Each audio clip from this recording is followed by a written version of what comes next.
दोस्तों, आज हम आपको एक ऐसी घटना के बारे में बताने जा रहे हैं जो आपको चौंका देगी। बुढ़ापे का दर्द झेल रहे कैलाश बाबू अपने बेटे और बहू के रोज रोज के झगड़ों से तंग आ चुके थे। एक दिन वह अपने कमरे में गए और अलमारी से बैग निकालने लगे। बैग में उन्होंने कुछ जोड़ी कपड़े रखे, फिर भारी मन से अपनी पत्नी की तस्वीर उठाई और बोले, कितने प्यार से पाला था हमने अपने इकलौते लाडले बेटे को। कहते हुए उनकी आंखों से आंसू छलक पड़े, लेकिन तुरंत ही उन्होंने खुद को संभाला और बोले, यह कमज़ोर पड़ने का वक्त नहीं है। आंखों के आंसू पोंछ हुए उन्होंने पत्नी की तस्वीर को बड़े जतन से बैग में रखा और अपने एक दोस्त राधे श्याम को फ़ोन किया जो वृद्धाश्रम में रहते थे। भारी आवाज़ में उन्होंने राधे श्याम को बताया, अब मैं भी वृद्धाश्रम में आना चाहता हूँ। यह सुनकर राधे श्याम अवाक रह गए। उनके पास कुछ कहने के लिए शब्द नहीं थे।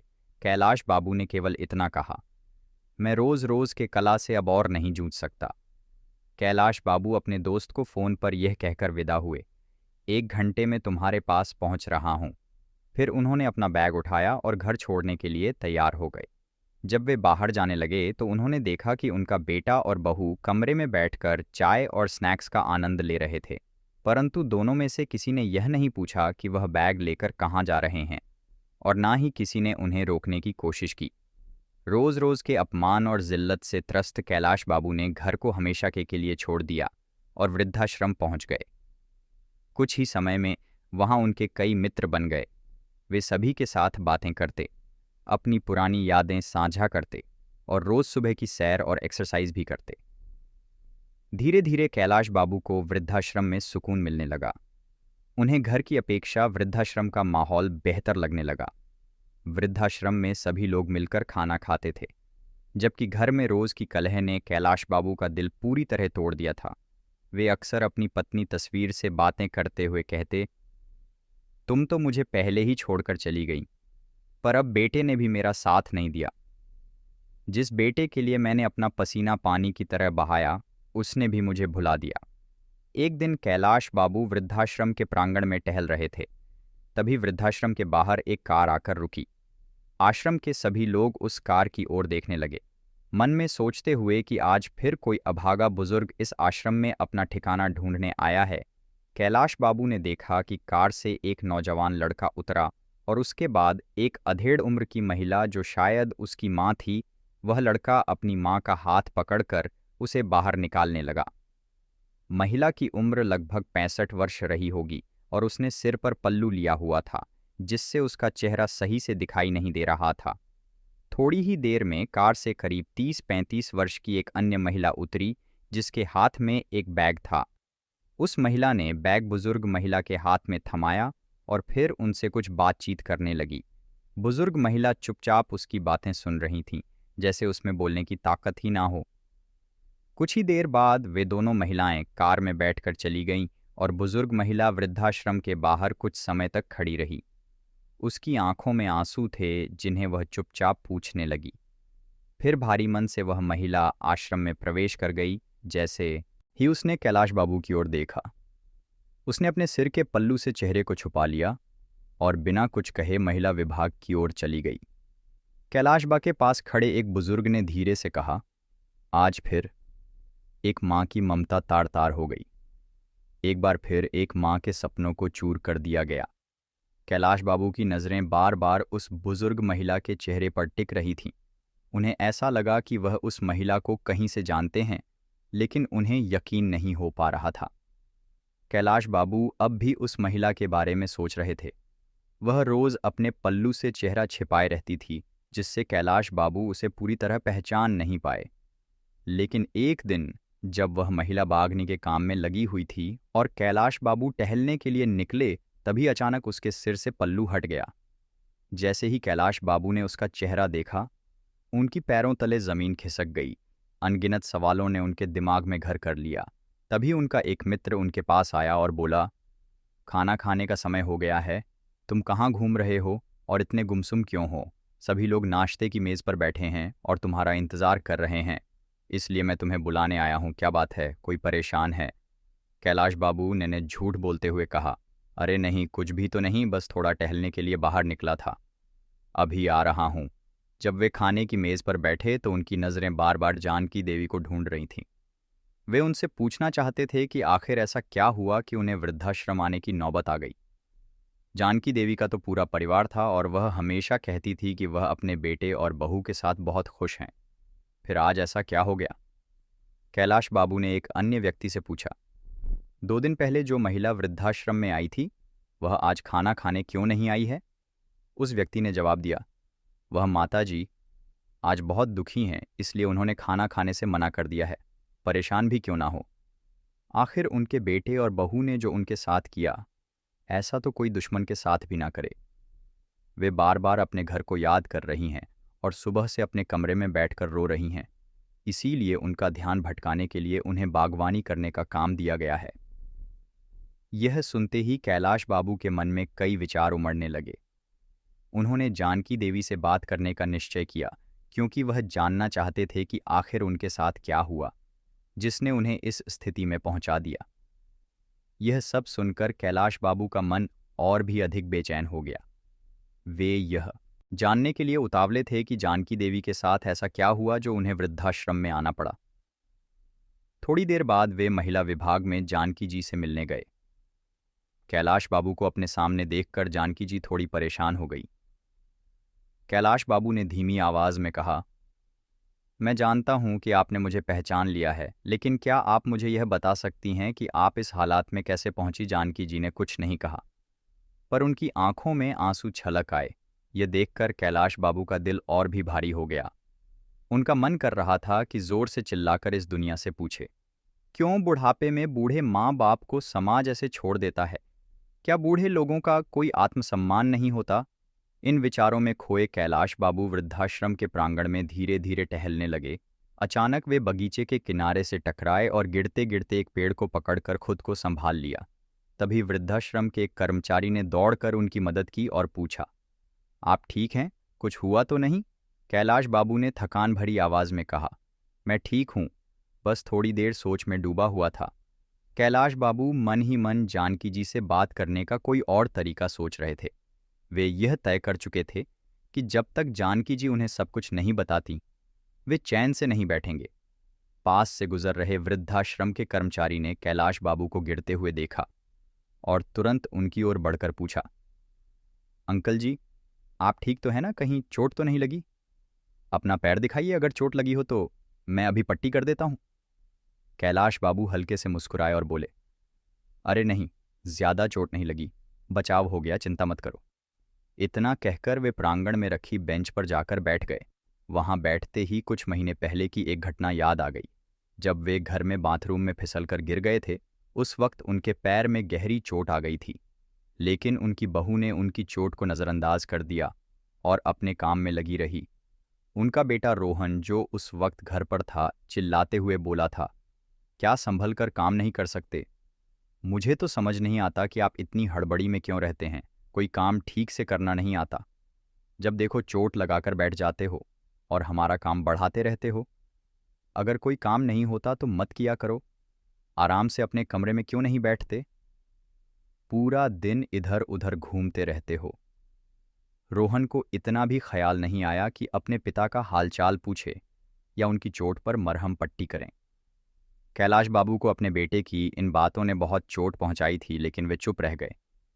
एक और घटना याद आई। जब कैलाश बाबू का चश्मा टूट गया था, उन्होंने अपने बेटे से कहा था, बेटा, मेरा चश्मा ठीक करवा देना, टूट गया है। लेकिन रोहन ने उनकी बात को अनसुना कर दिया था और उस दिन भी कैलाश बाबू को यह एहसास हुआ था कि अब वे अपने बेटे और बहू के लिए सिर्फ एक बोझ बन गए हैं।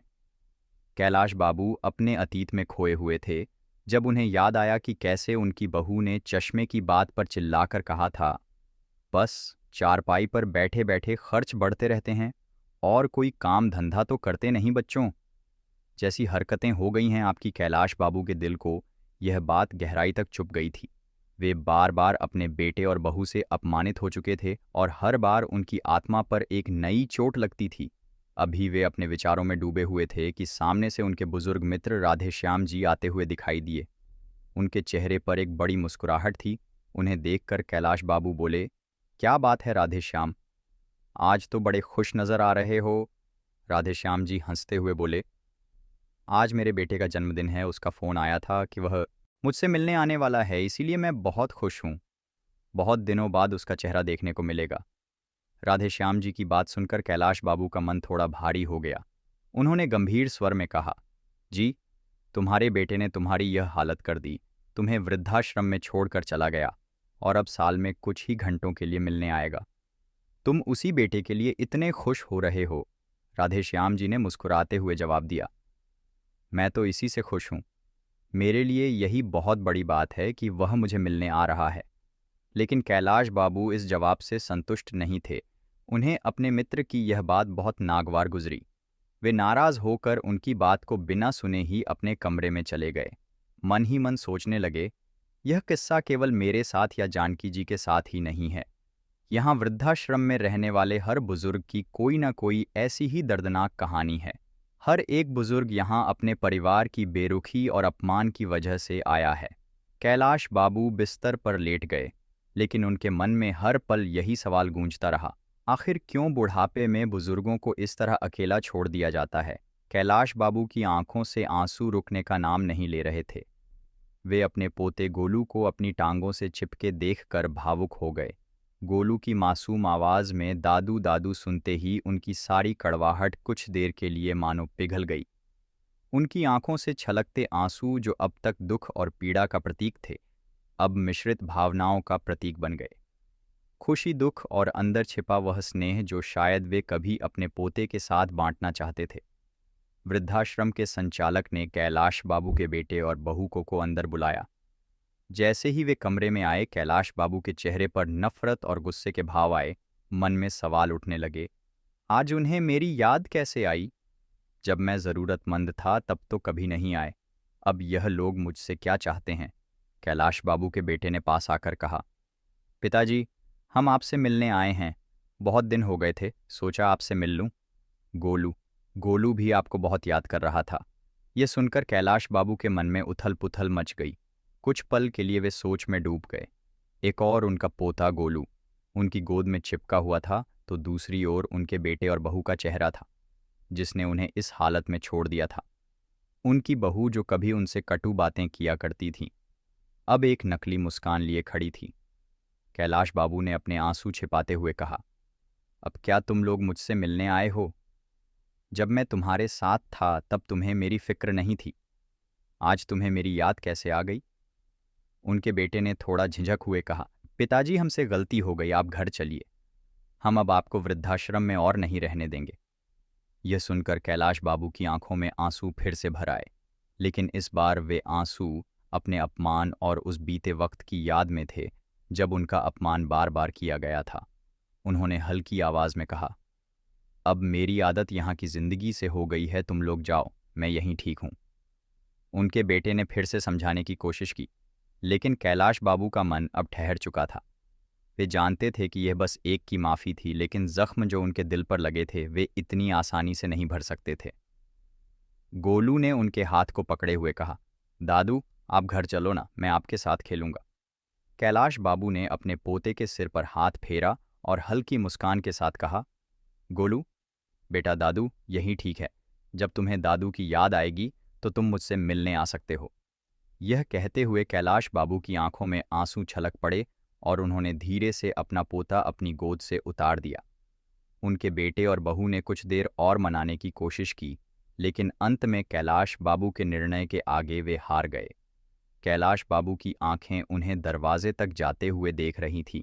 मन में कई सवाल और भावनाएं उमड़ घुमड़ रही थीं, लेकिन अब वे जान चुके थे कि उन्हें इस वृद्धाश्रम में ही अपनी जिंदगी के बाकी दिन बिताने होंगे।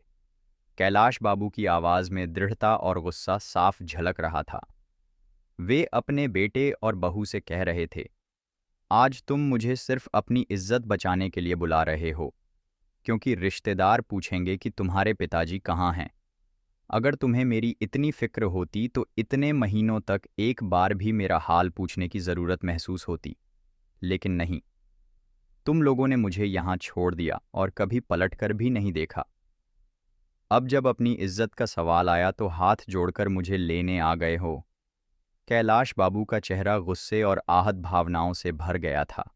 वे बोलते रहे, तुम लोग कितने स्वार्थी हो गए हो। जब तक मैंने अपना सब कुछ तुम पर लुटाया, तुमने मुझे घर में रखा। अब जब मेरी ज़रूरत ख़त्म हो गई तो मुझे यहाँ भेज दिया। अब मैं वापस उस घर में नहीं जाऊँगा। यह वृद्धाश्रम ही मेरा घर है और मैं यहीं रहूँगा।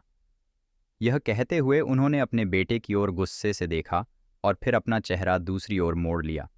उनका बेटा और बहू, जो इस उम्मीद में आए थे कि शायद वे कैलाश बाबू को मना लेंगे, अब समझ गए थे कि उनके पिताजी का फैसला अंतिम है। गोलू, जो अभी भी अपनी मासूमियत में दादू के पास खड़ा था, कुछ समझ नहीं पा रहा था। कैलाश बाबू ने गोलू को देखा और उनके दिल में हल्की सी कशमकश हुई, लेकिन फिर उन्होंने अपनी भावनाओं को दबा लिया। उन्होंने अपने बेटे की ओर इशारा करते हुए कहा, अब चले जाओ यहाँ से, मुझे और परेशान मत करो। उनका बेटा निराश और शर्मिंदा महसूस कर रहा था। वह जानता था कि उसने अपने पिता के साथ गलत किया है, लेकिन अब कोई भी माफ़ी या स्पष्टीकरण कारगर नहीं था। बहू, जो अब तक चुप थी, ने भी महसूस किया कि कैलाश बाबू की बातों में सच्चाई है। वे दोनों गोलू को लेकर भारी मन से वहां से चले गए और कैलाश बाबू एक बार फिर अपने कमरे में अकेले रह गए। कैलाश बाबू ने अपनी आंखों में भरे आंसुओं को रोकने की कोशिश की, लेकिन उनके दिल में जो घाव थे वे अब और गहरे हो चुके थे। उन्होंने अपनी पत्नी की तस्वीर को उठाया और कहा, तुम चली गई, लेकिन तुम्हारा यह बेटा, उसने भी मुझे अकेला छोड़ दिया। कैलाश बाबू की आंखों से अब आंसू बहने लगे, लेकिन उन्होंने खुद को संभाला। वे जान चुके थे कि अब उनकी जिंदगी का बाकी समय इस वृद्धाश्रम में ही गुजरेगा, जहां लोग कम से कम उनके साथ हंसी मजाक और बातें करते हैं और उन्हें वह अपनापन मिलता है जो उनके अपने घर में उनसे छिन चुका था। कैलाश बाबू अपने अतीत की यादों में खोए हुए थे।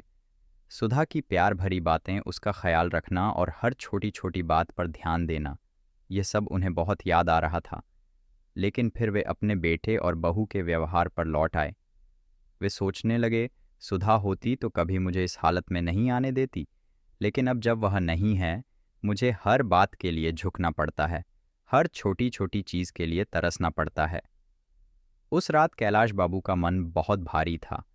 वे गोलू के जन्मदिन की पार्टी में ज़रूर शामिल हुए थे, सबके साथ हंसे और बात की, लेकिन उनके मन में एक अजीब सी खामोशी छाई हुई थी।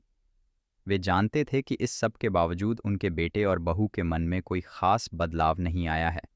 वे बस अपनी इज्जत बचाने और समाज की नज़र में अच्छा दिखने के लिए यह सब कर रहे थे। रात में अपने कमरे में सोते वक्त कैलाश बाबू ने ठान लिया कि वे अगले दिन एक ऐसा कदम उठाएंगे जिससे उनके बेटे और बहू को समझ आए कि उनका प्यार और देखभाल दिखावटी नहीं हो सकती। उन्हें दिखाने की ज़रूरत थी कि वे अब अपनी ज़िंदगी के इस चरण में झुकने वाले नहीं हैं। अगली सुबह जब सब लोग जागे तो कैलाश बाबू अपने बैग की पैकिंग करने लगे। उनके बेटे और बहू ने पूछा, पिताजी, आप क्या कर रहे हैं? कैलाश बाबू ने शांत स्वर में कहा, मैंने पहले ही कहा था कि मैं सिर्फ गोलू के जन्मदिन के लिए आया हूं। अब मैं वापस वृद्धाश्रम जाऊंगा। रेखा बोली, पिताजी तैयार हो जाइए, आपको वापस वृद्धाश्रम छोड़कर आते हैं। रेखा के मन में विचार चल रहे थे कि कहीं पिताजी हमेशा के लिए रुकने का मन न बना ले, इसलिए जल्द से जल्द उन्हें वृद्धाश्रम छोड़ देना ही ठीक होगा। कैलाश बाबू उनकी बातें सुनकर हैरान तो हुए, लेकिन बेटे और बहू की मंशा को वह भली भांति समझ चुके थे, इसीलिए बिना कुछ कहे वे जल्दी से नहा धोकर तैयार हो गए। जब वृद्धाश्रम जाने के लिए गाड़ी में बैठने लगे तो उन्होंने देखा कि रेखा के चेहरे पर संतोष भरी मुस्कान थी। मन ही मन कैलाश बाबू सोचने लगे, चलो बेटा, आज तुम्हें ऐसा सरप्राइज दूंगा कि तुम वृद्धाश्रम का नाम लेना भी भूल जाओगे। ऐसा सोचते हुए वे गाड़ी में बैठ गए। एक बार पलटकर अपने घर को निहारा और फिर मन में कहा, ठीक है, जहां मन को शांत मिले वहीं रहना चाहिए। यहां तो बेटा और बहू मुझे निकालने की जल्दी में है, तो भी क्या करूंगा। वृद्धाश्रम ही ठीक है, जहां मैं अपने हिसाब से खाता हूं, अपने हिसाब से रहता हूं और अपने मनपसंद काम करता हूं। यहाँ कोई चिक चिक नहीं होती। कैलाश बाबू ने मन ही मन सोचा। जैसे ही गाड़ी वृद्धाश्रम के सामने रुकी, बेटा और बहू उन्हें गाड़ी से उतारने लगे। कैलाश बाबू भी चुपचाप गाड़ी से निकले और अंदर जाने लगे, लेकिन अचानक रुक गए। पीछे मुड़कर अपने बेटे और बहू को आवाज़ द। वे दोनों गाड़ी में बैठने ही वाले थे, तभी कैलाश बाबू की आवाज़ सुनकर रुक गए। कैलाश बाबू ने कहा, वापस मत जाओ, मुझे तुम्हें किसी से मिलवा है। यह सुनकर बेटा और बहू उनके पीछे पीछे चल पड़े। वृद्धाश्रम के प्रांगण में पहुंचने के बाद कैलाश बाबू ने वहां काम करने वाले एक व्यक्ति से कहा, जानकी जी को बुला। कुछ ही देर में जानकी जी बाहर आई और जैसे ही कैलाश बाबू के बेटे ने उन्हें देखा वह हैरान रह गया। बहू, रेखा के चेहरे पर तो जैसे किसी ने पानी फेर दिया। वह घबराई हुई सी दौड़कर जानकी जी के गले लग गई और फूट फूट कर रोने लगी। माँ, आप यहाँ क्या कर रही हैं? आप कब आई और आपने मुझे बताया भी नहीं? रेखा की आंखों से आंसू बह रहे थे, लेकिन जानकी जी ने उसकी बातों का कोई जवाब नहीं दिया। रेखा ने फिर कहा, मुझे तो यही लगता था कि आप भाई और भाभी के साथ अच्छे से रह रही हैं। मुझे क्या पता था कि उस जालिम औरत ने आपको वृद्धाश्रम में छोड़ दिया है। अपनी बेटी की बात सुनकर जानकी जी फूट फूट कर रोने लगी। बेटा, तुम्हारे भाई और भाभी झूठ बोल रहे थे। मुझे 1 महीने पहले ही वे यहाँ वृद्धाश्रम में छोड़ गए थे। रेखा ने गुस्से में कहा, लेकिन माँ, आप मुझे फ़ोन करके बता तो सकती थी। मैं तुरंत यहाँ पहुँच जाती। उन लोगों की हिम्मत कैसे हुई आपके साथ ऐसा करने की? रेखा अपनी माँ से लिपट गई और रोते हुए बोली, मैं आपको फ़ोन करके कैसे बता सकती थी? जिस दिन मैं वृद्धाश्रम आई, मैंने तुम्हारे ससुर जी को यहाँ देखा। इसका मतलब तो ये हुआ कि तुम में और तुम्हारी भाभी में कोई फ़र्क नहीं है। तब मैंने सोचा तुम्हें फ़ोन करके तुम्हारे भाई भाभी की करतूतों के बारे में क्या बताती। जानकी जी ने रेखा को अपने से अलग करते हुए कहा, तुम मेरी बेटी कहलाने के लायक नहीं हो। मुझसे दूर रहो। अगर मेरे बेटे और बहू ने मुझे घर से निकाला है तो तुमने भी अपने ससुर को घर से निकाल दिया, तो फिर क्या फ़र्क रह गया? अब तो मुझे खुद पर शर्म आ रही है कि मैंने ऐसी औलादें पैदा की जिनमें एक ने अपनी माँ को घर से निकाल दिया और दूसरे ने अपने पिता को। रेखा खड़ी हो गई और कांपते हुए बोली, माँ, मुझे माफ़ कर दो। मुझे समझ नहीं आया कि मैं क्या कर रही थी। जानकी जी ने कठोर स्वर में कहा, तुम्हारी गलती माफ़ी के लायक नहीं है। फिर भी अगर माफ़ी मांगनी है तो मुझसे नहीं, अपने ससुर जी से मांगो। रेखा अपनी करतूत पर शर्मिंदा होकर अपने ससुर के पास गई और उनके पैरों में गिरकर बोली, मुझे माफ़ कर दीजिए। पिताजी, ससुर ने उसे सहारा देकर उठाया, लेकिन उनकी आंखों में दर्द साफ झलक रहा था। तभी रोहन ने भी माफ़ी मांगते हुए कहा, अब आप दोनों घर चलिए और हमें आपकी सेवा करने का मौका दीजिए। लेकिन कैलाश जी और जानकी जी ने घर जाने से मना कर दिया और कहा, अब हमें अपने बेटे बहू या बेटी के पास नहीं रहना है। हम वृद्धाश्रम में रहकर ही खुश हैं। दोनों ने लाख मनाने की कोशिश की, पर कैलाश जी और जानकी जी का एक ही जवाब था, एक बार धोखा खा चुके हैं। अब इस उम्र में हमारे शरीर में इतनी ताकत नहीं बची है कि बार बार अपने बच्चों दे गए धोखे को सहन कर सके। इतना कहकर वे दोनों अपने अपने कमरों में चले गए। रेखा और रोहन मायूस होकर घर लौटे। घर पहुंचने के बाद उन्होंने देखा कि पिताजी के कमरे में उनके बिस्तर पर एक कागज पड़ा था, जो शायद उनकी जेब से गिर गया था। रोहन ने उसे उठाकर खोला तो देखा कि उसमें उनके पिताजी ने एक कविता लिखी हुई थी। क्या किसी ने देखा है? मौत से पहले भी मौत आई है। हाँ, मैंने देखा है। आज मौत से पहले भी मौत आई है। जब जिंदगी अपने आखिरी पड़ाव पर आती है, शरीर भी काम नहीं करता, केवल सांस चलती है, पर दिल की धड़कन आती जाती है। हाँ, मैंने देखा है, मौत से पहले भी मौत आई है। अपने पिता द्वारा लिखे इन शब्दों को देखकर रोहन के दिल में जैसे अनगिनत तीर एक साथ चुभ गए। उधर रेखा अभी भी अपनी माँ की हालत देखकर सदमे से उबर नहीं पाई थी। आज उनके पास पछताने के अलावा और कोई रास्ता नहीं था। किसी ने सही कहा है, संतान का अस्तित्व माता पिता की वजह से होता है और माता पिता वृद्धाश्रम में होते हैं। संतान की वजह से। दोस्तों, इस कहानी को सुनाने का मेरा उद्देश्य किसी को परेशान करना या भावनाओं को आहत करना या किसी के दिल को दुखाना नहीं था, बल्कि आपको जागरूक, सचेत और अलर्ट करना था। इस पूरे वीडियो को देखकर आपका मन गदगद हो गया होगा। ऐसी ही और कहानियों के लिए हमारे चैनल को लाइक, शेयर और सब्सक्राइब ज़रूर करें। आपकी क्या राय है? कृपया अपनी राय निष्पक्षता के साथ कमेंट बॉक्स में ज़रूर दें। जहां भी रहिए, सचेत रहिए, सुरक्षित रहिए।